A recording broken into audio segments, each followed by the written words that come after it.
I'm going to show you how to put together the countdown board. We are going to start with our laminated piece of paper. I've already cut it out already, and I've got the shapes over here ready to go too. So the first thing we're going to do is we're literally going to put the Velcro dots on all 5. I picked a 5 board. So we're just going to place a hard Velcro dot on every single spot. I do say in my classroom that soft travels. So any of my movable pieces will have soft Velcro on them, and pieces like this or schedules have the hard pieces on them. I'm gonna actually flip this one over onto the white back side, and on the bump of every Velcro, hard Velcro, I'm gonna put another hard Velcro on the back so that we can use it to keep our movable pieces organized and hopefully less likely for us to lose them. So we'll get our 5 back here, and then we literally just have the shapes for this one, the collar pieces, I suppose, on this one ready to go. Okay, so the board itself is actually ready. Now these guys are gonna have all softies on them. So I'm gonna grab this one, and just as close to the middle as I can, I'm gonna put a dot on these guys. And I like mine to be in rainbow order just because it helps my brain. And for the little ones, it's great for color recognition, making sure that they are learning those Roy G. Biv colors. Oops. Maybe color order. Okay, so now we've got a functional board ready to go. And what I'll do is when I'm moving these pieces like this, I will just put them on the back so that I know I've got 4 more ready, but then when I need to reset the board, the pieces on the back are ready for me. Just kind of sneak around there and we're good to go. Okay, so how to use the countdown behavior boards. I've started with the 1 through 5 board here. It's probably the easiest one to use, but maybe the most misunderstood. So really just think of this as a timer, but for one that doesn't have a pre-designated time. So let's say that we tell our students, okay, 1 minute left, and then we either have to remember to set a timer or try to watch the time, and it never works. So, you know, it's usually like, I don't know, 7 minutes later you feel like after when you told them a minute. So this one, you might say, okay, we've got a minute left or 5 minutes left. And then at your leisure, you're literally just pulling these off. You're saying, oh, now there are 4 left. And then, you know, a little bit of time passes and you pull another one off and you say, just 3 left. And you pull another one off. And the student can be the one pulling them off when you designate it's time to pull one off too. And then again, you know, these guys might have went a little slower when you were pulling all of these numbers off up here. And then you notice that, oh yeah, well, you know, it's almost music time. So you might pull these 2 off, and then you pull the last one a little quicker possibly.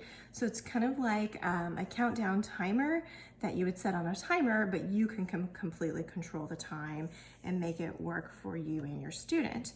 So that is an example of the one with numbers, kind of the more traditional one.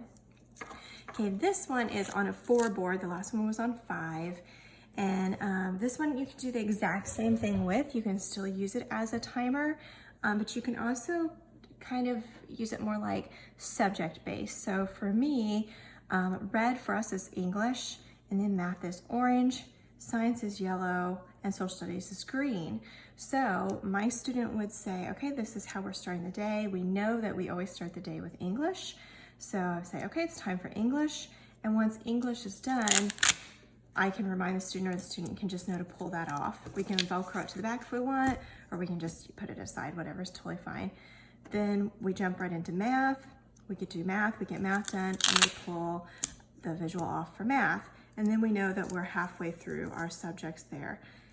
You can do the same thing with really similar boards. Like for instance, let's say that we're using this smiley face board. This one, I actually have blue putty on it because Velcro is expensive, And also, this works really well on the board, on your wipe-off board. So you can literally tape or glue putty this guy up to the board, and then these guys can come off and just get stuck right on the board, so that you know this is what you have left and this is what you've already done. And that's a good way to stay organized too. So these might just be like things or activities, and maybe these are the things or activities before we go to gym class that day. So we know that we have to do group time together. We know we have to do workstations together. We know that we have math, and then we know that we have our journal time. And once we are all finished there, it's time for our next activity and we're off for gym. Then this could actually just restart when you get back from gym and maybe go until you go to lunch. Now I do have 3, 4, and 5 boards, but let's say that you're using, you know, your 4 board, either of your 4 boards, and you really only have 2 activities until it's time to go home. It's totally fine. You can either start with the top or the bottom. You can say, you know, yep, this time we only have 2, and then you pull them off as you go, and then you're finished that way. So, you know, like I said, it's just a really good flow for visual of what we have left and time management. Just a couple other countdowns. These could literally, you could have a circle, triangle, square, or heart drawn on an activity. And once you get done with the circle one, you're done. Then you move on to your triangle activity, your square, and your heart activity. And once you've got all those 4 done, you're done. One like this can be really, really good.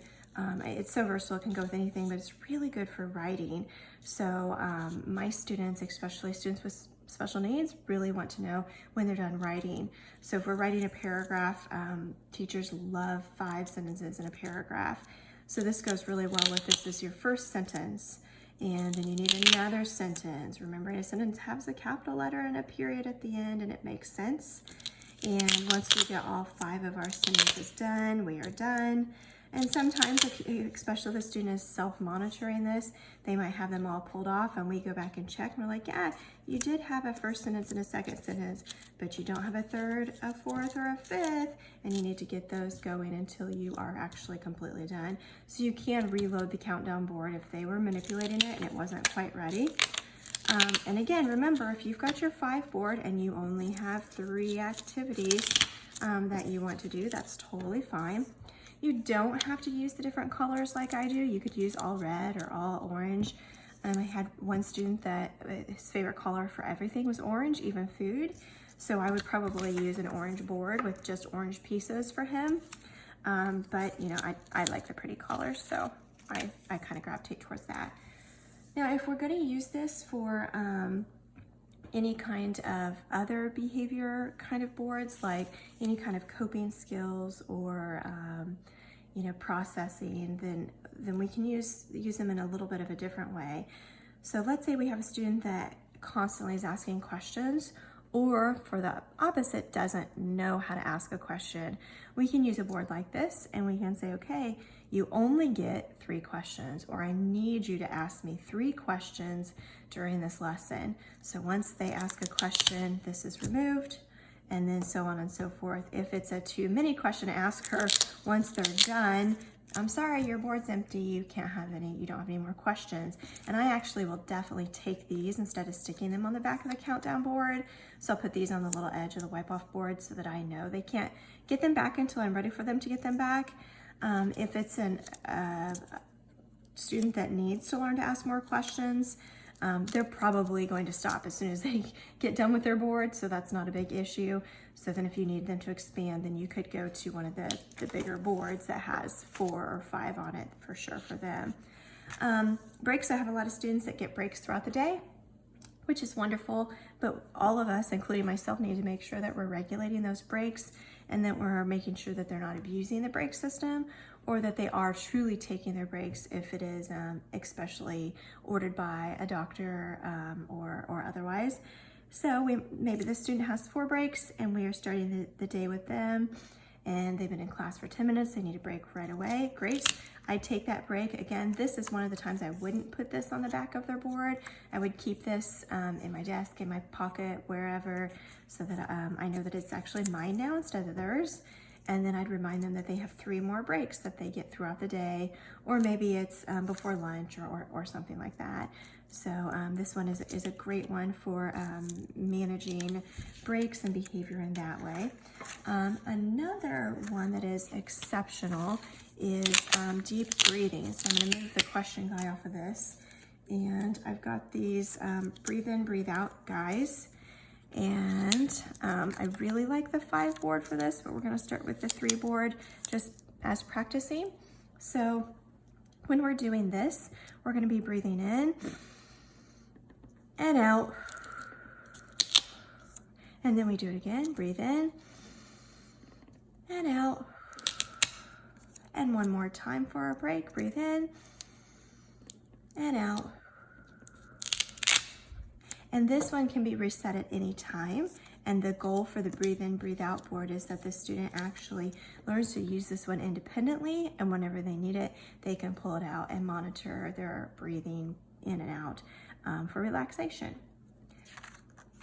So that's how you use all of these beautiful, wonderful boards. If you have any questions, make sure that you message me about it, or if you find success in a different way, make sure that you let me know that too, so that I can use that with my students also. Have a great day. Bye-bye. Visit my TPT store by typing in Caroline Kaler in the search bar. Remember, those who teach change the world. Lots of love, Caroline.